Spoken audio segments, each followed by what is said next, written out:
उससे ना पढ़ो, जाओ किसी और से पढ़ लो जाके, लेकिन जिससे भी पढ़ो उससे पूरा साल पढ़ो, उसको छोड़ना नहीं बेटा, उससे भागना नहीं बेटा। लगा है तो कागजी क्या कर रहा है कि सरफेस पे रिस्ट्रिक्शन कर रहा है। रिस्ट्रिक्शन मतलब जानते हो, रोक रहा है पानी को कि वो और ज्यादा वेपर में कन्वर्ट ना हो। हेलो मेरे प्यारे बच्चों, आज हम शुरुआत करने जा रहे हैं लेक्चर नंबर 6 की ऑफ सॉल्यूशन चैप्टर की। आज बहुत ही मजेदार लेक्चर होने वाला है जिसमें हम लोग पढ़ेंगे राउल्स लॉ। एनर्जी आज फिर से ज्यादा है, एनर्जी आज फिर से आपके लिए लेके आए हैं। शुरू करते हैं अपना ये टॉपिक, और इतना बेहतरीन टॉपिक है आज, इतने सारे अच्छे अच्छे एक्सपेरिमेंट आपके करके दिखाऊंगा कि आपके कान से धुआं निकल जाएगा, आपके मुंह से आग निकल जाएगी। आइए शुरू करते हैं। आपके कान से धुआं निकल जाएगा, आपके कान से मुंह से आग निकलेगी। यस, उल्टा नहीं बोलना है ना। तो टॉपिक हमारा जो हम पढ़ रहे थे पहले, वो मॉलिक्यूलर इंटरेक्शन हम पढ़ चुके थे। मॉलिक्यूलर इंटरेक्शन हम पढ़ चुके थे क्योंकि मॉलिक्यूलर इंटरेक्शन की जरूरत है हमको राउल्स लॉ समझने में। तो जो सबसे पहला आता था हमारा, सबसे आगे जिसकी प्रोबेबिलिटी होती थी, वो होता था आयन आयन इंटरेक्शन। फिर होता था हमारा आयन डाइपोल, सब समझा दिया था मैंने, जो डाइपोल मतलब पोलर जो होता है। फिर होता था हमारा हाइड्रोजन बॉन्डिंग, कुछ कंडीशन बताई थी हाइड्रोजन बॉन्डिंग की, वो भी आपको आनी चाहिए, आगे जरूरत पड़ेगी। फिर आपका डाइपोल डाइपोल डाइपोल डाइपोल फिर आपका डाइपोल और इंड्यूस्ड डाइपोल, डाइपोल और इंड्यूस्ड डाइपोल, और सबसे आखिरी में जो था आपका वो था इंड्यूस्ड डाइपोल, इंड्यूस्ड डाइपोल और इंस्टेंट डाइपोल। थोड़ी देर के लिए डाइपोल बनता था, इंस्टेंट डाइपोल, इनका जो रिलेशन होगा। तो सबसे आगे अपना आयन आयन वाला, और उसके पीछे सब लोग लगे हुए थे। तो आज है डालिएगा Raoult's law, Raoult's law, Raoult's law आज हेडिंग डालिएगा। पहले हम इसको थ्योरी पार्ट में समझेंगे, तो थ्योरेटिकल थ्योरेटिकल थ्योरेटिकल एक्सप्लेनेशन पहले देखेंगे, फिर बाद में मैथमेटिकल एक्सप्लेनेशन भी हम लोग देखेंगे। तो इसको नोट करिएगा और शुरू करते हैं अपना राउल्स लॉ।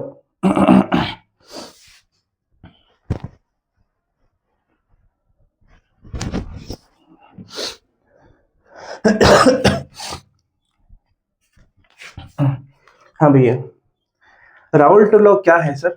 राउल्ट लॉ आपके दो केस पे बनता है, केस नंबर 1 और केस नंबर 2। क्या ये केस है सर?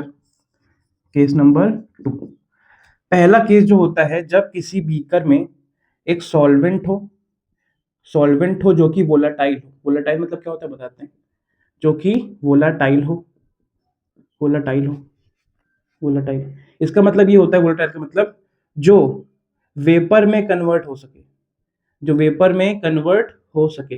क्या मैं अगर तुमसे कहूं कि चीनी वेपर में कन्वर्ट होगी तो कहोगे नहीं। कागज वेपर में कन्वर्ट होगा? नहीं। थर्माकोल वेपर में कन्वर्ट होगा? नहीं। पानी क्या वेपर में कन्वर्ट होगा? यस, पानी वेपर में कन्वर्ट होगा। तो ऐसी कोई चीज जो वेपर में कन्वर्ट हो सके वो हम वोलेटाइल बोलते हैं। और इसमें डाल दिया जाता है एक ऐसा सॉल्यूट, डाल दिया जाता है एक ऐसा सॉल्यूट जो कि क्या हो, नॉन वोलेटाइल, जो कि क्या हो, नॉन वोलेटाइल। पहला केस तो ये, इसके बारे में हम लोग पढ़ेंगे राउल्ट लॉ क्या कहता है, और वेपर प्रेशर यहाँ पे ज्यादा होता है कि कम होता है, वेपर प्रेशर की कहानी है यहाँ पे, ठीक है। केस नंबर 2 क्या है, फिर से वैसे ही बीकर ले लिया है, फिर से वैसे ही बीकर ले लिया है, और इस बार इस बार आपका जो सॉल्वेंट है वो तो वोलेटाइल है ही, वो तो क्या है, वोलेटाइल है ही। और जो सॉल्यूट डाला है, जो सॉल्यूट डाला गया है, सॉल्यूट, वो भी इस बार वोलेटाइल है, वो भी इस बार वोलेटाइल है। मतलब सर इस बार दोनों ही वेपर में चेंज होंगे? Yes sir. यहाँ पे भी हम लोग देखेंगे कि वेपर प्रेशर ज्यादा और कम कितना होता है। इन दोनों केसेस को हम लोग पढ़ने वाले हैं। तो हेडिंग डालते हैं पहले केस का, पहले केस का हेडिंग डालेंगे, और केस क्या है, when non volatile solute is added to volatile non volatile solute. यहाँ दिख नहीं रहा होगा आपको, non volatile solute is added to volatile solvent, volatile solvent. यहाँ पे थोड़ा सा लाइट चमकती है, शायद आपको दिखता ना हो, तो मैंने हटा दिया वहां से, है ना। एक बीकर में तुम पानी मान लो, बिल्कुल साफ साफ पानी, साफ साफ पानी, इसको कहते हैं प्योर लिक्विड, प्योर लिक्विड। और इसको तुम यहाँ पे पानी मान लो, वाटर, ठीक, प्योर पानी है। और यहाँ पे जो वेपर प्रेशर है, इस डिब्बे को बंद कर दे, यहाँ पे जो वेपर प्रेशर है इसको मैं, चलो मैं मान लेता हूँ, मैं कह देता हूँ पी नॉट, पी नॉट। इसका जो वेपर प्रेशर है वो मैं कितना बोला, पी नॉट, ठीक। अब इसी डिब्बे में हम बताएं क्या करेंगे, हम ऐड कर देंगे 10 ग्राम शुगर, 10 ग्राम हम शुगर ऐड कर देंगे, 10 ग्राम शुगर ऐड कर देंगे। मतलब इसी पानी में हम चीनी के दाने घोल देंगे और ये बन चुका होगा शरबत, ये बन चुका होगा शरबत, जो कि एक सॉल्यूशन है, जो कि एक क्या है, सॉल्यूशन है। इसका जो वेपर प्रेशर है हम इसको VP1 बोल दें, इसको VP2 बोल दें, इसको PS बोल देते हैं। PS मतलब pressure of solution, pressure of solution.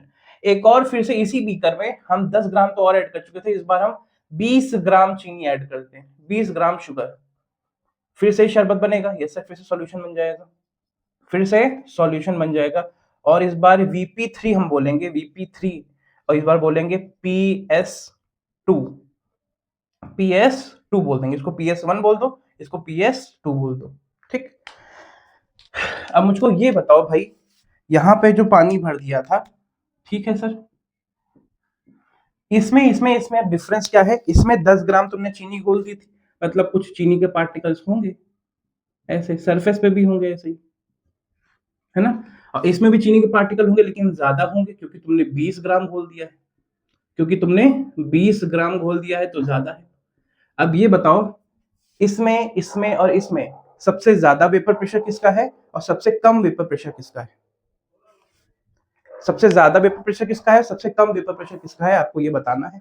इसके आगे हम बढ़ते हैं, ठीक है। हाँ तो बताइए, किसका वेपर प्रेशर सबसे कम है, किसका वेपर प्रेशर सबसे ज्यादा है। मेरे हिसाब से यहाँ पे जो VP3 होने वाला है वो सबसे कम होने वाला है, सबसे ज्यादा होने वाला है VP1, फिर VP2 एंड देन VP3। ऐसा क्यों, ऐसा क्यों, ये प्योर लिक्विड था, प्योर लिक्विड था, ये सॉल्यूशन था, और ये भी आपका सॉल्यूशन था। सर इसका क्या मतलब हो रहा है, समझ में नहीं आ रहा है। देखिए वेपर प्रेशर तो आपको पता ही होगा कि कब निकाला जाता है, वेपर प्रेशर सैचुरेटेड वेपर्स होती हैं, सैचुरेटेड वेपर्स होती हैं जब क्या क्रिएट हो जाता है, इक्विलिब्रियम, क्या क्रिएट हो जाता है, इक्विलिब्रियम, जहां पे rate of evaporation equal to rate of condensation, या फिर rate of vaporization equal to rate of condensation हो जाता है। लिक्विड से ना ही और वेपर बन रही होती है, ना वेपर से और लिक्विड बन रही होती है। इस जगह जो वेपर्स का प्रेशर होता है उसको, वेपर्स जो अपना जोर लगाते हैं उनको बोलते हैं हम लोग वेपर प्रेशर। देखिए एक तरीके से समझाते हैं, ये प्योर वाटर है, यस सर ये प्योर वाटर है। इसको अगर मैं गरमाऊं या फिर इसको मैं नेचुरली धूप में रख दूं जाके तो इसके वेपर्स बनेंगी, यस सर इसके वेपर्स बनेंगे। इसको बंद भी कर देते हैं इसको बंद भी कर देते हैं, नई नॉवेल है बस पुरानी है, हमारे लिए नहीं है। अच्छा इसको बंद कर दिया, बंद कर दे, हाँ बंद कर दिया। अब जो वेपर्स बनेंगी इसी पानी की होंगी, ठीक है। अच्छा इसी में हम थोड़ा क्या करते हैं, कुछ चीनी ऐड कर देते हैं। चीनी मेरे पास है नहीं, मैं कुछ यहाँ पे कागज ऐड करने जा रहा हूँ, 2-4 ये कागज के टुकड़े मैंने ऐड कर दिए, दिख रहा है आपको, कागज के टुकड़े, कागज के टुकड़े मैंने ऐड कर दिए। फिर इसको मैंने बंद किया और फिर इसको मैंने वेपर्स चेकआउट की, तो क्या इस बार वेपर्स ज्यादा बनेंगी, मुझको लग रहा है कागज तो उड़ेगा नहीं, कागज तो वेपर बनाएगा नहीं, और ये कागज उल्टा पता है क्या कर रहा है, ये लिक्विड की सरफेस पे जाके लिक्विड के वेपर बनने से रोक रहा है। जैसे चीनी आपकी सरफेस पे भी रहेगी और अंदर भी रहेगी, ये केवल ऊपर ही लटका हुआ है ना, ये चीनी क्या कर रही है कि आपके वाटर को वेपर बनने से रोक रही है। और हमने क्या किया, थोड़ा सा हमने और ये कागज हमने ऐड कर दी, जितना कागज था हमने सब इस बार गिरा दिया, ज्यादा कागज गिरा दिया और इसको बंद कर दिया, इसको बंद कर दिया। तो बताओ बेटा इस बार क्या वेपर और ज्यादा हो रही होंगी कि और कम हो रही होंगी, मुझको लग रहा है वेपर्स और कम बन रही होंगी, क्योंकि इतने पानी में आपने इतने कागज घोल दिए हैं कि ऊपर पानी तो आ ही नहीं पाएगा। देखो धीरे धीरे कागज नीचे भी बैठने लगा है जाके, तो कागज ये क्या कर रहा है कि सरफेस पे रिस्ट्रिक्शन कर रहा है, रिस्ट्रिक्शन मतलब जानते हो, रोक रहा है पानी को कि वो और ज्यादा वेपर में कन्वर्ट ना हो पाए। तो यही है राउल्ट लॉ, यही है राउल्ट लॉ। राउल्ट भैया कहते हैं कि अगर आप किसी वोलाटाइल सॉल्वेंट में नॉन वोलेटाइल सॉल्यूट ऐड करते चले जाओगे तो वेपर प्रेशर डिक्रीज करेगा। क्या बोल रहा हूं, क्या बोल रहा हूं, इधर देखो, इधर देखो।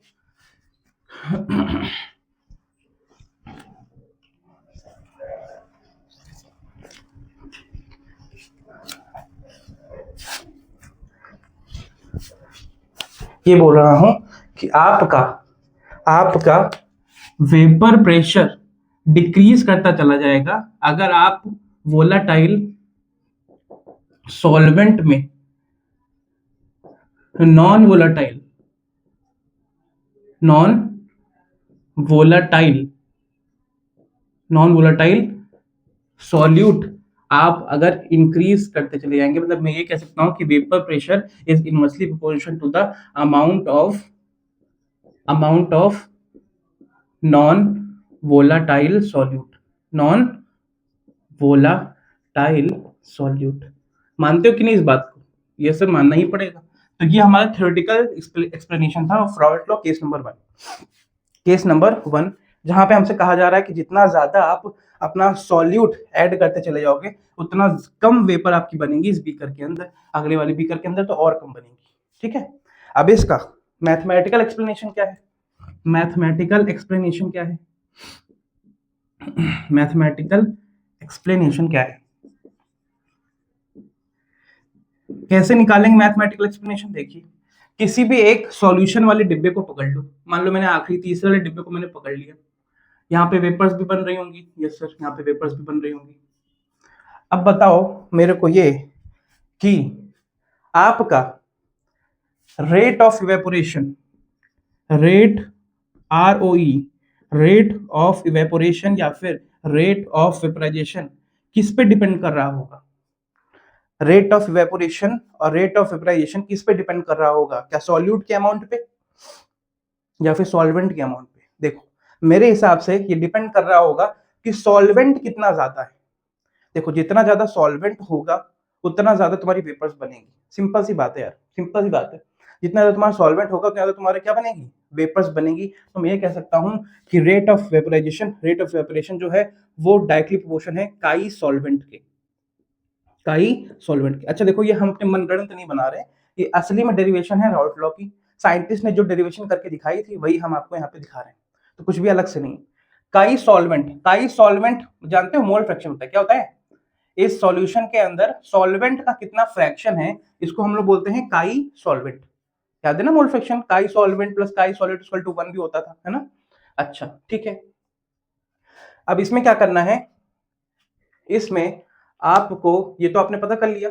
अच्छा, वेपर्स बनेंगी चीनी है माना, लेकिन डिपेंड चीनी तो नहीं डिफाइन करेगी ना कि वेपर्स कितनी बनेंगी, क्योंकि चीनी की तो वेपर बन ही नहीं रही। डिफाइन कौन करेगा कि कितना पानी है उसके अंदर, कितना लिक्विड है उसके अंदर? ठीक है। अच्छा, रेट ऑफ कंडेंसेशन किस पे डिपेंड करेगा? रेट ऑफ कंडेंसेशन किस पे डिपेंड करेगा? मतलब वेपर्स वापस कंडेंस होंगी, ये किस चीज पे डिपेंड करेगा? मेरे हिसाब से ये डिपेंड करेगा आपका वेपर प्रेशर ऑफ सॉल्यूशन पर। वेपर प्रेशर ऑफ सॉल्यूशन पर, जो कि हम कह सकते हैं पीएस है। पीएस है, अरे मान लो यार पीएस है, इसमें भी पीएस है, इसमें भी पीएस है, सॉल्यूशन ही तो है। पीएस मान लो, पीएस है वेपर प्रेशर ऑफ सॉल्यूशन। कैसे सर? देखिए, जब आपके पानी की वेपर्स बन गई, सॉल्यूट को भी किनारे को वेपर्स बन गई, कंडेंस होगा। जितना ज्यादा वेपर्स बनेंगे उतना ज्यादा वेपर प्रेशर होगा। वेपर प्रेशर जितना ज्यादा होगा वापस वही तो कंडेंस होगी। प्रेशर क्या होता था? एक्सर्ट करना ना, दीवारों पे एक्सर्ट करना। तो दीवारों पे टक्कर मार के वापस आने को ही तो कंडेंसेशन बोलते थे। दीवारों पे टक्कर मार के वापस आने को ही तो कंडेंसेशन बोलते थे। तो जितना ज्यादा प्रेशर होगा, वेपर प्रेशर, सॉल्यूशन की बात करें क्योंकि यहाँ पे सॉल्यूशन बन चुका है, तो सॉल्यूशन का जितना ज्यादा वेपर प्रेशर होगा उतना ज्यादा वापस कंडेंसेशन होगा कि नहीं होगा? यस होगा। और कहीं ना कहीं ये इस डिब्बे के अंदर भी वेपर बनना रुकेगा कि नहीं रुकेगा? इस डिब्बे के अंदर भी कहीं ना कहीं इक्विलिब्रियम क्रिएट होगा कि नहीं होगा? जहां पे सर ROE इक्वल टू क्या हो जाएगा? ROC। क्या हो जाएगा? ROC। मतलब सर आप ये कहना चाह रहे हो कि ये और ये आपस में एक दूसरे के बराबर हो जाएंगे? Yes sir. देखो, ये आपका प्रोपोर्शनैलिटी का साइन है। इस प्रोपोर्शनैलिटी के साइन को अगर आप हटाओगे तो आपको कोई ना कोई कांस्टेंट लगाना पड़ेगा। जैसे अगर इक्वल टू लगाना चाहूं तो मुझको एक कांस्टेंट लगाना पड़ेगा K1, chi solvent, equation number 1। और ऐसे ही ROC मुझको K2 लगा देता हूं, PS, इक्वेशन नंबर 2। तो इन दोनों इक्वेशन को हम लोग क्या कर देंगे, इक्वेट कर देंगे। क्या कर देंगे, इक्वेट कर देंगे। और एक फॉर्मूला में निकालना चाह रहा हूं, जो राउल्ट ने आपको फॉर्मूला दिया था, वो फॉर्मूला मैं आपको निकाल के यहाँ पे दिखाना चाह रहा हूं। आइए देखते हैं।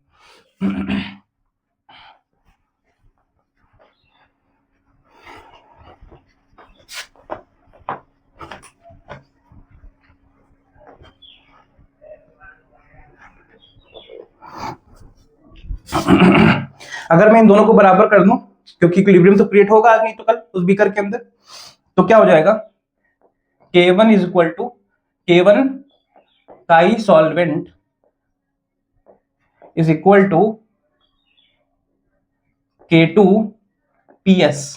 हो सकता है कि नहीं हो सकते हैं? Yes sir. इसको मैं एक तरफ भी कर सकता हूँ, चीजों को मैंने ऐसे भी लिख सकता हूँ, PS is equal to K1 upon K2 chi solvent. लिख सकते हैं कि नहीं लिख सकते? Yes sir. कांस्टेंट को एक तरफ कर दिया। अब ये K1 अपॉन K2 ये भी कांस्टेंट था और ये भी कांस्टेंट था, तो इन दोनों को डिवाइड करके भी जो आंसर आएगा वो भी क्या होगा, कांस्टेंट होगा। इन दोनों को डिवाइड करके जो भी आंसर आएगा वो भी क्या होगा, कांस्टेंट होगा। यस कह सकते कि नहीं कह सकते? अब थोड़ा मैथ वाले बच्चे मेरे को बताएं कि अगर किसी भी इक्वेशन में कांस्टेंट आता है तो उस कांस्टेंट की वैल्यू कैसे निकाली जाती है, उस कांस्टेंट की वैल्यू कैसे निकाली जाती है, कोई बताएगा?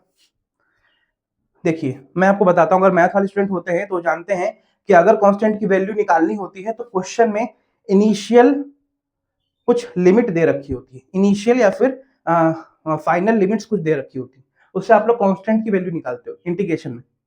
मैं आपसे ये कहूंगा, यहाँ पे कांस्टेंट की वैल्यू निकलेगी आपकी इनिशियल कंडीशन से, इनिशियल कंडीशन से आपकी कांस्टेंट की वैल्यू निकलेगी। और मैं आपको बताऊं K1 बाई K2 को कहा गया P नॉट।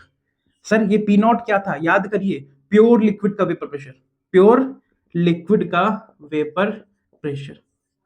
अब इसको तो आपको थोड़ा बहुत दिमाग में रखना पड़ेगा, क्योंकि एक कांस्टेंट की वैल्यू किसने निकाल के बताई थी, ये राउल्ट अंकल ये सब अपना दिमाग लगा रहे थे। और राउल्ट अंकल जिस तरीके से दिमाग लगा रहे थे उस तरह से अगर हम सच में पढ़ने लगेंगे तो हम केवल राउल्ट लॉ की थ्योरी पढ़ते रह जाएंगे पूरे साल, क्योंकि छोटा मोटा साइंटिस्ट नहीं है ये, छोटा मोटा साइंटिस्ट नहीं है। तो K1 बाई K2 को इसने इनिशियल कंडीशन से निकाल के क्या बोल दिया, P नॉट, और उसी को जाके वापस अपने क्वेश्चन में रख दिया, PS is equal to P naught chi solvent. ये फॉर्मूला है आपका राउल्ट लॉ का, राउल्ट लॉ का फॉर्मूला है। इसको थोड़ा सा और चेंज भी कर सकते हैं, PS is equal to P naught 1 minus chi solute भी बोल सकते हैं, यस बोल सकते हैं। PS is equal to P naught minus P naught chi solute, ये बोल सकते हैं, यस बोल सकते हैं। क्या मैं इसको ये भी बोल सकता हूँ, PS minus P naught upon में PS minus P naught upon में P naught equal to minus chi solute, बोल सकते हैं? यस सर बोल सकते हैं। कहाँ जा रहे हो, कहाँ जा रहे हो भैया, रुको भी दिखाते कहाँ जा रहे हैं, कहाँ जा रहे हैं। क्या मैं इसको क्या मैं इसको P naught minus PS upon में P naught is equal to chi solute बोल सकता हूं? यस सर बिल्कुल बोल सकता हूं। और ये आपको फॉर्मूला राउल्ट लॉ का बहुत ही इंपॉर्टेंट है, बहुत ही इंपॉर्टेंट है। अच्छा काई सॉल्यूट क्या होता है, N अपॉन में N प्लस N, जहां पे N होगा आपका moles of solute, moles of solute, और सर कैपिटल N होगा moles of solvent, moles of solvent. तो ये डेरिवेशन आपने देखी और ये फॉर्मूला भी आपने देखा। अच्छा इसी चीज को हम लोग बोलते हैं relative lowering of vapour pressure. Sir ये क्या मतलब है रिलेटिव लोअरिंग? रिलेटिव तो कभी सुना था सर, रिलेटिव मास सुना था, जब आप एक वैल्यू का दूसरे वैल्यू से रिलेशन निकालते हो तो उसको हम लोग बोलते हैं रिलेटिव। जैसे एक के मास का दूसरे के मास से हम लोग रिलेशन निकालते थे, कौन किससे गुना कितने गुना भारी है, उसको बोलते थे रिलेटिव मास। ऐसे रिलेटिव डेंसिटी भी मैंने आपको बताई थी, जब अलग अलग चीजों की डेंसिटी वाटर के हिसाब से या फिर H2 गैस के हिसाब से निकाली जाती थी। वेपर डेंसिटी, स्पेसिफिक ग्रेविटी, याद है, पढ़ाया था आपको, पुराना पढ़ के आइए, ऐसे ना यहाँ मुंह दिखाइए पैराशूट लगा के यहाँ पे आ गए, है ना। केवल अगर आप देखने आए हो कि पढ़ा कैसे रहे, निकल लो बेटा, निकल लो, जरूरत ही नहीं तुम्हारी, मैं खुद के लिए काफी हूँ, मैं खुद ही की वीडियो देख लूंगा, मैं काफी हूँ अपने लिए, ठीक है। देखिए आपका जो स्कूल में नंबर होते हैं, मान लो 600 नंबर का टोटल है 600 नंबर का टोटल है, उसमें से आपके 420 नंबर आए, आप हो ही 420, नहीं सॉरी सॉरी सॉरी सॉरी, आप नहीं हो 420, है ना, 420 नंबर आए, तो कैसे पता करें कि सर कितने नंबर कटे होंगे हमारे, तो 600 में से आप माइनस कितना करोगे, 120, कितना माइनस करोगे, 120, तो आंसर क्या आ जाएगा, 420 अपॉन में 600, और इंटू 100 कर दोगे तो आपका परसेंटेज आ जाएगा। तो रिलेटिव ये क्या है, ये है relative lowering of numbers, relative lowering of your marks, of your marks, of your marks. तो इसको नोट करिएगा, देखिएगा, और आगे बढ़ते हैं, इसको आगे भी समझाते हैं, ठीक है। एक और बात बेटा, जहां पे भी राउल्ट लिखा हो वहां पे ए लगा देना, ए मैंने नहीं लगाया, राउल्ट, राउल्ट RAOU है, RAOU है ना, इसको आप लोग देख लीजिएगा। मिटाते हैं और आगे बढ़ते हैं, मिटाते हैं और आगे बढ़ते हैं।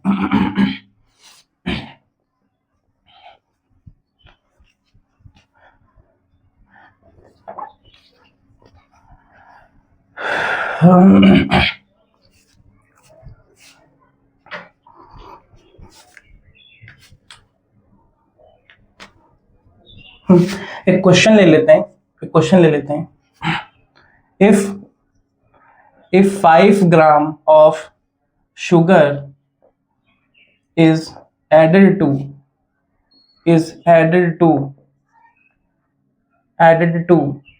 100 ग्राम ऑफ वाटर, क्योंकि वाटर को ग्राम में भी लिख सकते हैं, 100 gram of water, the vapor pressure of pure water ऐसे मान लेते हैं 1, the vapor pressure of pure water is 1, what will be the vapor pressure of solution। हाँ सर, छोटा सा क्वेश्चन है, छोटा सा क्वेश्चन है। देखिए पढ़ के ही आपको पता चल रहा है कि शुगर कैसा है, नॉन वोलेटाइल, और वाटर कैसा है, वोलेटाइल। तो राउल्ट लॉ लगेगा, और वो भी केस नंबर 1, और केस नंबर 1 का फॉर्मूला क्या है, P naught minus PS upon में P naught is equal to chi solute. Chi solute क्या होता था, N प्लस N।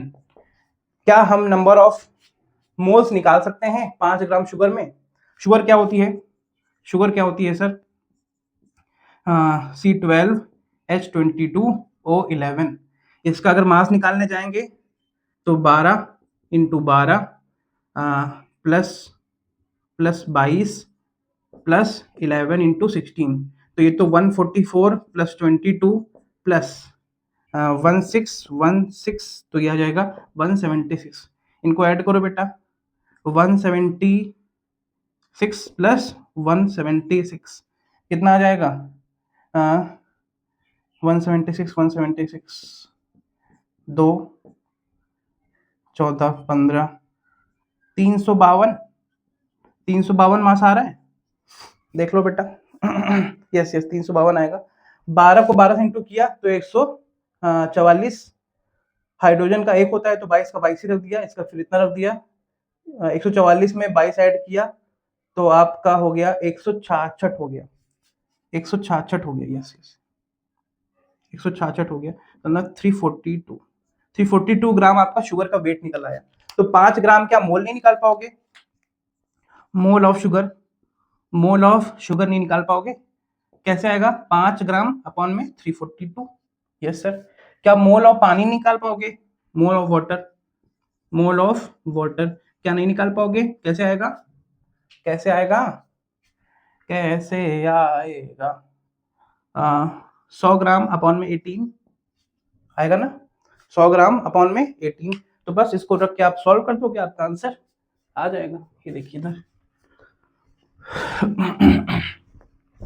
देखिए क्वेश्चन मैंने ऐसे बना दिया हवा में, अगली बार आपको क्वेश्चन में ले भी आऊंगा प्रीवियस ईयर वाले इसके रिलेटेड, है ना। तो मतलब पी नॉट हमारा कितना था 1, पी एस पता नहीं, यही निकालना है 1, है ना। इधर कितना 5/342 अपॉन में 5/342 प्लस 100/18, इसको सॉल्व कर देना है और पी एस की वैल्यू आपकी निकल जाएगी। तो ये सॉल्यूशन आप करके खुद ही कर सकते हो, और इसको आप HW में लिख लो, करना है बेटा, छोड़ना नहीं है। कैलकुलेशन तो आप ही को करनी पड़ेगी, ठीक है, आप ही को कैलकुलेशन करनी पड़ेगी।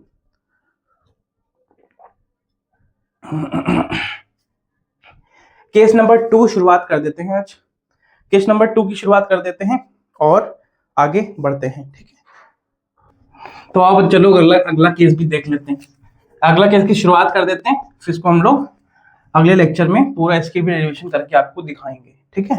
और इसके कुछ क्वेश्चन राउल्ट लॉ के जो क्वेश्चन है केस नंबर 1 के, और क्वेश्चन लाएंगे, न्यूमेरिकल्स भी करवाएंगे, ठीक है। तो केस नंबर 2 हमारा क्या कहता है, केस नंबर 2 हमारा कहता है कि when volatile solute is added to volatile solvent, इसको कैसे करेंगे सर, इसको कैसे करेंगे, देखिए मान लीजिए पानी है, मान लीजिए क्या है, पानी है, प्योर वाटर, प्योर लिक्विड, इसमें मैंने ऐड कर दिया 50 ml अल्कोहल पीने वाला, है ना। आपको पता है कौन सा पिया जाता है अल्कोहल, आपको क्या पता होगा, पियोगे तो कभी जानोगे, है ना। चलो, इथेनॉल पिया जाता है कि मिथेनॉल पिया जाता है, इथेनॉल पिया जाता है शायद, हाँ देखना, बताना मेरे को, ठीक है।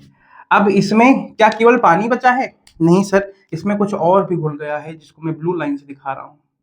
इसमें अब अल्कोहल भी घुल गया है, क्या अल्कोहल को मैं ब्लू से दिखा दे रहा हूँ, और अल्कोहल की भी वेपर्स बनेंगी इस बीकर के अंदर, यस बनेंगी, और क्या वाटर की भी वेपर्स बनेंगी इस बीकर के अंदर, यस बनेंगी। तो मुझको लग रहा है इस बार तो वेपर प्रेशर कम नहीं होने वाला, बल्कि यहाँ पे जो वेपर प्रेशर होगा, वो दो चीजों का मिश्रण होगा। तो इसको मैं बोल सकता हूँ टोटल वेपर प्रेशर, क्या बोल सकता हूँ, टोटल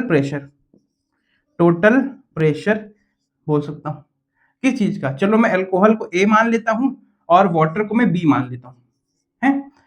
वेपर प्रेशर वाटर का जो होगा प्लस वेपर प्रेशर जो आपके अल्कोहल का होगा, इन दोनों का एडिशन जो होगा वो टोटल प्रेशर या फिर टोटल वेपर प्रेशर आपको निकाल के दिखाएगा, टोटल वेपर प्रेशर आपको निकाल के दिखाएगा। तो ये है कंडीशन, जब आप घुलने वाली चीज में किसी और घुलने वाली चीज को ऐड करते हैं तो और ज्यादा उसमें क्या हो जाता है, वेपर, आप दो चीजों का फिर एडिशन, आपका वेपर प्रेशर निकल आता है, ठीक है। अब इसमें आगे देखेंगे कि इसकी और डेरिवेशन क्या है, इसके और फॉर्मूले क्या है, ये चीज आपको समझ में आई होगी। तो लेक्चर आज छोटा सा ही होगा, ज्यादा बड़ा नहीं होगा। एक और लेक्चर आज छोटा सा हम निकालेंगे कि लॉग कैसे निकालें, है ना, लॉग कैसे निकालें, वो आज हम निकालेंगे इस लेक्चर को, है ना। तो इसको यहीं पे खत्म करते हैं और आपको एक छोटी सी कहानी सुनाते हैं और लेक्चर अपना यहीं पे एंड करते हैं। आपको मैं एक कहानी सुनाता हूँ एक संत की, जो वृंदावन के रहने वाले थे, बहुत ही अच्छे संत थे। दो लड़कों ने उनके पास जाके ये कहा कि गुरुजी हमको आपका शिष्य बनना है। तो गुरुजी किसी को अपना शिष्य जल्दी जल्दी बनाते नहीं थे, दोनों लड़कों से कहा कि ठीक है शिष्य बना लेंगे, तुमको इतना पीछे तो तुम पढ़ रहे हो मेरे, तो एक परीक्षा देनी पड़ेगी हमारे साथ, कुछ 10 दिन 15 दिन रह के दिखा दो, अगर हमारे साथ 10-15 दिन तुम रह जाओगे तो फिर हम तुमको अपना शिष्य बना लेंगे। तो लड़कों ने कहा कि 10 दिन रह जाएंगे, 10 दिन में आप हमको जान जाएंगे कि हम शिष्य बन सकते हैं कि नहीं बन सकते। तो सर अपना घर बार छोड़ा है और जो गुरुजी पहनते थे वही पहन लिया, जो गुरुजी जैसे रहते थे वैसे रहना शुरू कर दिया। तो गुरुजी गंगा किनारे रेत के ऊपर सोते थे, रेत के ऊपर खाते थे, रेत के ऊपर ही अपना आसन लगाते थे, अपनी ध्यान लगाते थे, कोई घर नहीं था, तो रेत के ऊपर ही जिंदगी बिता रहे थे। तो उन दोनों लड़कों ने भी एक किया। अब रोज सुबह 3 से 4 बजे के बीच में गुरुजी उठते थे और नहाने जाते थे। तो 1 दिन 2 दिन 3 दिन हुआ, 4 दिन हुआ, लड़के उनके पीछे पीछे लगे रहते थे और सुबह उठ के नहाने जाते थे, तो ये भी गंगा में नहाने जाते थे, सुबह बिल्कुल ठंडी, जनवरी फरवरी वाली ठंडी। तो दोनों लड़कों ने 3-4 दिन तक तो बड़ा अच्छे से किया, फिर चौथे 5वें दिन की बैंड बजने लगी, सुबह 3 बजे नहीं उठा जा रहा था। हाँ, तो गुरुजी स्नान करने चले गए और ये दोनों लड़के सोते ही रह गए। गुरुजी स्नान करके आ गए। अब दोनों लड़कों ने कहा कि गुरुजी हम तो स्नान किए ही नहीं, अब क्या होगा? आपने हमको उठाया भी नहीं। तो गुरुजी ने कहा कि हाथ में पकड़ो दिया और उत्तर दिशा की तरफ चल दो, तुमको दिख जाएगा किधर जाना है और नहा लो जाके। हम हुआ क्या हुआ, तो थोड़ा देर से आज नहा लो जाके। दोनों लड़के उठे, एक लड़का आगे चला दिया हाथ में लिए हुए और पीछे अपने दोस्त का हाथ पकड़े हुए चलते गए चलते गए चलते गए। लेकिन दिया कितना उजाला दिखाएगा, और इतना अंधेरा कि ये लोग डर रहे थे कि कहीं हाथ पैरों में कहीं मगरमच्छ न चढ़ जाए, कहीं मर ना जाए। तो पहला लड़का जो था वो तो दिया वापस लेके आ गया, दूसरा वाला भी उसके साथ ही साथ आ गया। हिम्मत नहीं हुई, हिम्मत नहीं हुई। तो गुरुजी ने डांट दिया कि ऐसे कैसे शिष्य बनोगे। तो दूसरे वाले ने बड़ी हिम्मत की और एक दिया लेके चल दिया, एक दिया लेके चल दिया और राधा राधा राम राम राम राम करते करते वो धीरे धीरे पहुंचा और गंगा किनारा उसको मिल गया। जैसे ही गंगा किनारा मिला, नहाया, वैसे ही देखा कि धीरे धीरे उजाला हो रहा था। 5-6 बज गए थे। तो एक लड़का वहां पे गया, गुरुजी की बात मानी और अपने लक्ष्य तक पहुंच गया, और दूसरा लड़का डर के मारे भाग आया। तो बेटा जब आपको मैं पढ़ा रहा हूँ, तो आपको मैं रोज एक लेक्चर लेके आता हूँ, आपसे कहता हूँ कि बेटा एक दिया है, इसको एक कदम आगे बढ़ाओ, एक कदम आगे बढ़ाओ। तो आपको लगता है कि कभी हम अपनी मंजिल तक पहुंच पाएंगे? गुरुजी हमको बेवकूफ तो नहीं बना रहे हैं? अगर गुरुजी के ऊपर भरोसा है तो तुम अपनी मंजिल तक पहुंच जाओगे। अगर गुरुजी के ऊपर भरोसा नहीं है, केवल यहाँ देखने आ रहे हो 2-4 दिन के लिए, तो नहीं पहुंच पाओगे। तुमको किसी ना किसी एक टीचर पे भरोसा करना पड़ेगा। अगर एक टीचर पे भी तुमको भरोसा नहीं है और तुमको ये लगता है कि रोज हमको एक नया लेक्चर, रोज हमको एक नया लेक्चर ला रहे हैं, क्या ये सही रास्ता है? अगर सही रास्ता तुमने माना है, गुरुजी पे भरोसा किया है, तो तुम जीत जाओगे, नहीं तो तुम भटकते रह जाओगे। भटकना है कि जीतना है, ये आप डिसाइड कर लो। मुझसे ना पढ़ो, जाओ किसी और से पढ़ लो जाके, लेकिन जिससे भी पढ़ो उससे पूरा साल पढ़ो, उसको छोड़ना नहीं बेटा, उससे भागना नहीं बेटा। वो टीचर तुम्हारी जिम्मेदारी जरूर लेगा, पूरे साल की, पूरे साल की जिम्मेदारी जरूर लेगा। और शायद मैंने भी जिम्मेदारी महसूस की है, तभी मैं यहाँ पे बेरोजगार होकर यहाँ पे खड़ा हुआ हूँ। बेरोजगार होकर आपके लिए यहाँ पे खड़ा हुआ हूँ कि मेरे बच्चों को मुझको अपना पूरा कोर्स कंप्लीट करके देना जरूर है। मुझको फरवरी तक, जनवरी तक मुझको अपना पूरा कोर्स खत्म करना है। जनवरी तक ही कर दूंगा बेटा। 17 फरवरी से तो डेट आ गई एग्जाम की आपकी। 6 मेंस वाले बच्चे भी हैं, काफी परेशान हैं। तो हम पूरी कोशिश कर रहे हैं कि धीरे धीरे थोड़ा मौसम सुधर जाए। इस समय गर्मी बहुत है, मेरी तबीयत भी अच्छी नहीं है इस समय। मैनेज कर रहे हैं किस तरह, लेकिन तब भी लेक्चर ला रहा हूँ। एक दूसरे दिन गैप हो जा रहा है, लेकिन मैं ला पा रहा हूँ, है ना। तो हम कोशिश करेंगे कि अभी थोड़ा मौसम जैसे सुधरेगा तो फिर हम 2-2, 3-3 लेक्चर एक दिन में डालना शुरू कर देंगे। तो आप पढ़ने के लिए तैयार रहिएगा, आप पढ़ने के लिए आगे बढ़ते रहिएगा। तो आज का लेक्चर यहीं पे खत्म करते हैं। मेरा नाम है जनार्दन दीक्षित, और यहाँ पे कुछ लिंक आ रहे होंगे बेटा, इस पे देखो, पुराने लेक्चर देख के आओ, पढ़ते लिखते हो नहीं, शैतान। Thank you so much, thank you so much.